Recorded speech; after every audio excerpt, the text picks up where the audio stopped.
Section 5.3 is on polynomial functions. First thing we're going to take a look at is a polynomial in one variable. This is a polynomial that has only one variable in it. Usually what we're going to be seeing is an x. The exponents are listed in descending order. The leading coefficient is the coefficient of the first term. That's going to be the term that has the highest exponent. And the degree is the greatest exponent. Let's take a look at a couple examples here. State the degree and leading coefficient of the polynomial in one variable. If it is not a polynomial in one variable, state why. So my first example, number 1, negative 3x to the fourth plus 5x squared minus 1. That is indeed a polynomial in one variable because it has only an x in it. They're already listed in descending orders. Notice I have an x to the fourth, an x squared, and actually right here I have an x to the 0, which is 1, so no x. So the degree of this is going to be 4 because I have an x to the fourth, and my leading coefficient is going to be negative 3 because there's a negative 3 in front of the x to the fourth. Number 2, 5x squared minus 6xy minus 2. This is not a polynomial in one variable because it has both an x and a y. Because it has an x and a y, an x times y in there. So a polynomial function is a continuous function represented by a polynomial equation in one variable. For example, it could be written f of x equals x cubed plus 2x squared minus 5x plus 1. And we've seen this f of x notation quite a bit before. So to evaluate a polynomial function, we're going to plug in the given expression for x. Let's take a look at an example here.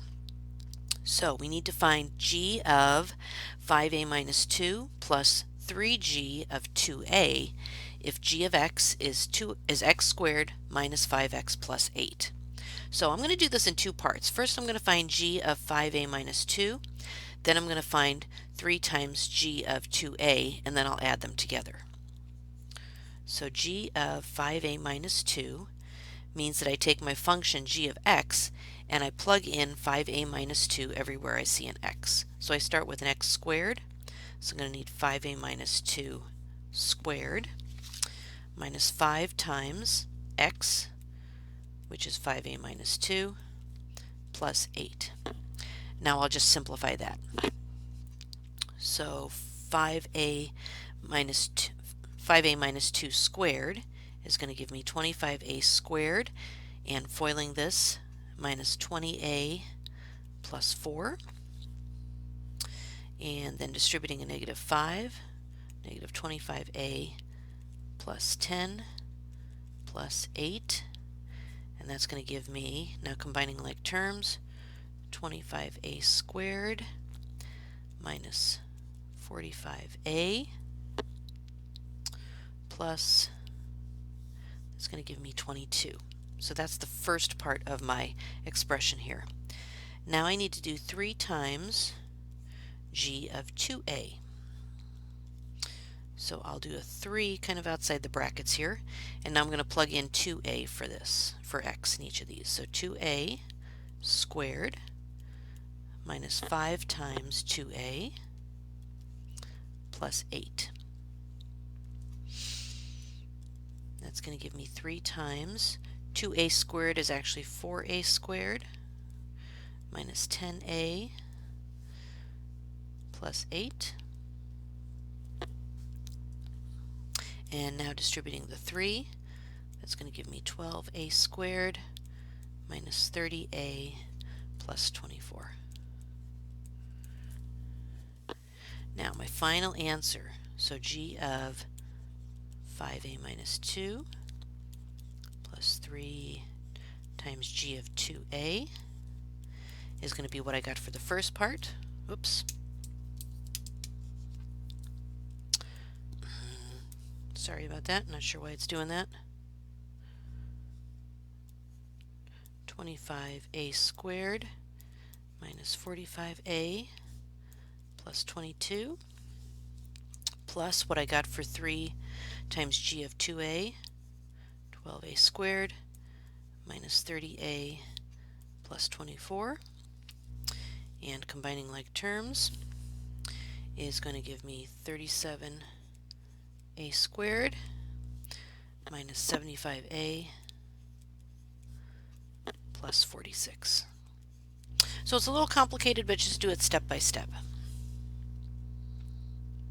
Now let's take a look at the graphs of polynomial functions, and there's a whole lot of information here because there's a whole lot of really cool stuff going on.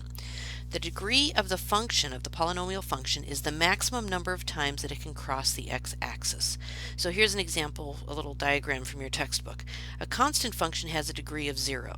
Remember, a constant function, the graph of it is a horizontal line, and it's going to be something like the equation y equals 3. Notice there's no x in it. There's basically an x to the 0 power. A linear function has a degree of 1, and that's going to be something that's written in the form y equals mx plus b. So that could be something like y equals 3x plus 2, just for example. Okay, and notice the exponent on the x is 1, so that's why it's a degree 1. That's a linear function. You're familiar with quadratic functions. That's going to be something with an x squared. In fact, this might be something like that's actually going to be a negative x squared, but the power of x is going to be to a 2, so that's a degree 2. A cubic function is going to be an x cubed, degree of 3. A quartic is going to have an x to the 4th, and a quintic is going to have an x to the 5th power. And you'll notice that that's the maximum number of times it can cross the x-axis. So my quadratic, where the degree is 2, it crosses it twice. My cubic crosses it 3 times. My quartic 4 times. And my quintic 5 times. Now it doesn't have to cross that number of times, but that's the maximum that it can do it. Another thing we can look at with a polynomial function and talk about is its end behavior, and that's basically what's happening at the arrow at each end of the graph. What is y doing as x increases or decreases? So let's take a look at this function here, y equals x squared. So as my x is getting smaller, my f of x is increasing. As x approaches negative infinity, f of x approaches positive infinity. And over here, as x approaches positive infinity or increases, so too does my f of x. And here's the notation we use. F of x approaches positive infinity as x approaches positive infinity as well. Its leading coefficient is positive, and this is an even degree function. We'll talk about that in the next page. This graph here is y equals x cubed, and this time as x approaches negative infinity, y or f of x approaches negative infinity. As x gets bigger, f of x gets bigger. As x gets smaller, f of x gets smaller. In this graph here, this would be like y equals, this is actually y equals negative x to the 4th. Okay, as x approaches negative infinity, y approaches negative infinity. As x approaches positive infinity, y also approaches negative infinity. And here's a graph of the function y equals negative x to the 5th. As x approaches negative infinity, f of x approaches positive. As x approaches positive infinity, f of x approaches negative infinity. Notice that if the arrow is going up in quadrant 1, as we do for our two examples on the top here, the leading coefficient is positive. If the arrow is going down in quadrant 4, so that it'd be over here on the right bottom part, as we do in these two examples, then my leading coefficient is negative. Even and odd degree functions. An even degree function has a degree that's an even number. It will either have 0 or an even number of real zeros, and the arrows end up going in the same direction. Take a look at this graph here. So these are two examples of even degree polynomials. This one has no zeros, real zeros, because it never crosses the x-axis, but both of the arrows are going down. If the arrows are going in the same direction, it's going to be an even function. This one here has 4 real zeros because it crosses the x-axis in 4 places, and that's also an even degree function because both arrows are going in the same direction. An odd degree function has a degree that's an odd number, so like 3 or 5. It will have an odd number of real zeros, and the arrows go in opposite directions. So here's actually the graph of a cubic function, and it has 3 real zeros. Okay, here's another cubic function, but this one only crosses the x-axis in one place, so it only has one real zero. But it's still an odd degree function because the arrows are going in opposite directions. So, last couple examples here. For each graph, we need to describe the end behavior and state whether it's an odd or an even function, and then state the number of real zeros. Okay, I kind of like to do end behavior a little bit backwards. They will say what f of x does as x approaches positive or negative infinity. I like to do it the other way around. So as x approaches positive infinity, okay, so that means as x is getting bigger, what is my y doing? My y at the arrow here, my f of x is approaching negative infinity. In other words, as x gets bigger, y gets smaller.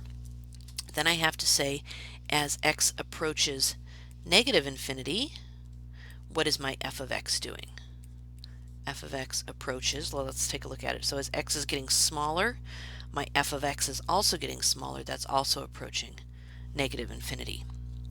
This is an even degree function because both of the arrows are going the same way.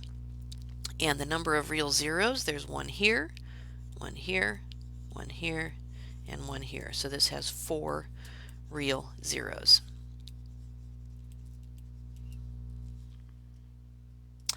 And let's take a look at our last example here. Here's another function. So for my end behavior, as x approaches positive infinity, so as x is getting bigger, my f of x is getting smaller. F of x approaches negative infinity, and as x approaches negative infinity, f of x, let's look at the graph. As x gets smaller, f of x is going up, so that approaches positive infinity. This is going to be an odd degree function because my arrows are going in opposite directions. And in this case, I only have one real zero. Okay, most likely I have some imaginary zeros, but we'll deal with that in a later section. So in this section, we took a look at polynomial functions. We talked about degree and leading coefficient, how to evaluate a polynomial function when we're given something to plug into it, and then a lot of stuff that's going on with the graphs, end behavior, even and odd degree functions, and how to tell the number of real zeros.